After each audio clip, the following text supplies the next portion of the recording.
que é o Garrastazu Médici. Como ele chega? Ele... Como é que eu posso dizer? Ele vem da linha dura também. Ele vem do mesmo grupo político... Médici, por favor. O mesmo grupo político que o Costa e Silva estava. E aí, quando ele entra no poder, ele continua e, na verdade, ele até aumenta.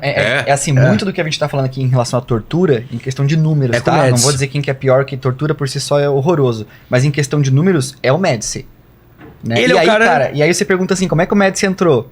Lembra que o Vitor tava falando que tinha grupos de resistência armada muito fortes, talvez um dos mais fortes, o Marighella. Né? Saiu o filme dele há pouco e tudo mais.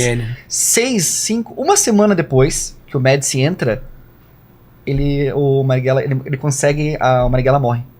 Então, vai ser uma operação, pelo Sérgio Fleury. Isso que eu tava te contando. Inclusive, vai ser uma operação onde alguns frades vão ser torturados, sabe, da igreja, pra entregar a localização dele, sabe? Então isso só...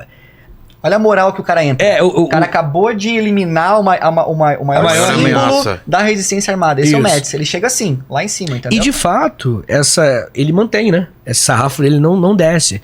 Durante o governo Médici, acaba a guerrilha.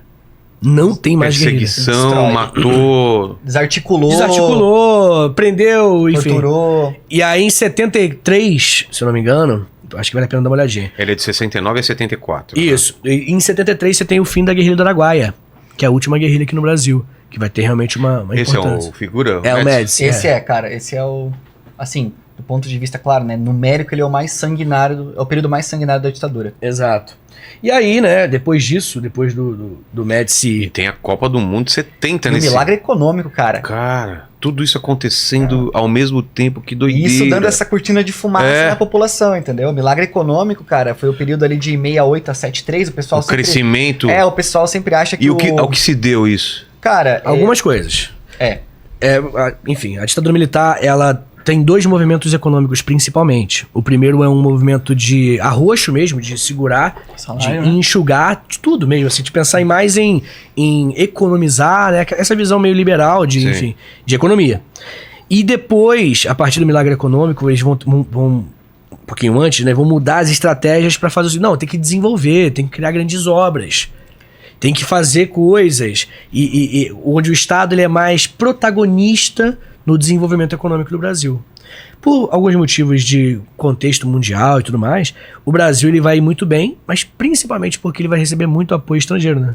Cara, a forma como o Brasil saiu de uma inflação galopante, de um problema horroroso, que inclusive foi um dos pontos que eu trouxe lá atrás que derrubou o Jango, para o milagre econômico, é principalmente motivado por empréstimo internacional, que depois isso vai ser um legado ruim, né? O legado maldito. Os anos 80 lá. Porque a época, cara, era muito fácil pegar empréstimo. Era muito fácil pegar empréstimo internacional. Por isso que depois não funciona mais.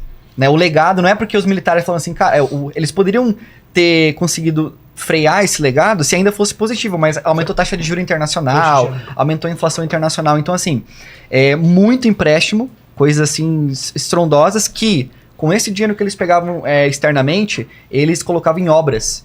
Grandes obras aqui. E obra, cara, você sabe, gera emprego pra caramba. Então aquece a economia, essas grandes obras, né? Aumenta posto de trabalho. Nessa época, Itaipu, Transamazônica. Itaipu, Ponte Rio-Niterói, aquela usina nuclear de Angra. Tem muitas grandes obras, né? Que foram desse período. Então, cara, isso dá emprego. E houve na época também...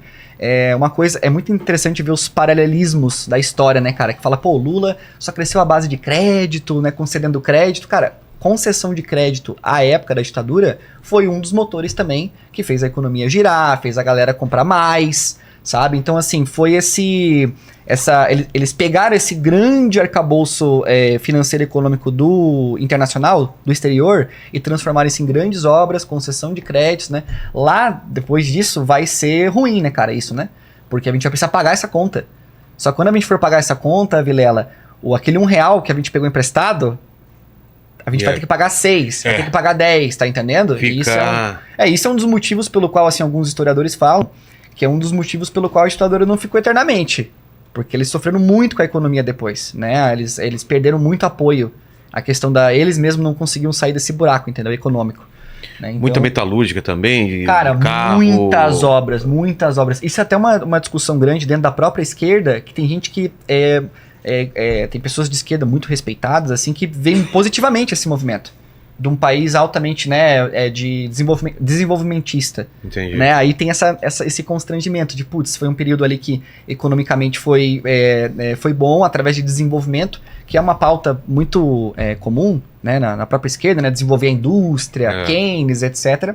Mas tem esse constrangimento com a época que aconteceu, né? Entendi. E aí a gente tá falando de um período, cara, o pessoal meio que trabalha por décadas às vezes, né? E o pessoal acha que a década de 70 é a década do milagre econômico, mas é entre 68 e 73. Entendi. Esse foi o período de um crescimento que o pessoal brinca falando que é o crescimento à la China, que é crescimento de 14, 10% do PIB brasileiro no ano. Cara, isso é impensável hoje pra nós, né, cara? Então é um crescimento à la China. E a gente tá falando dessa cortina de fumaça, né?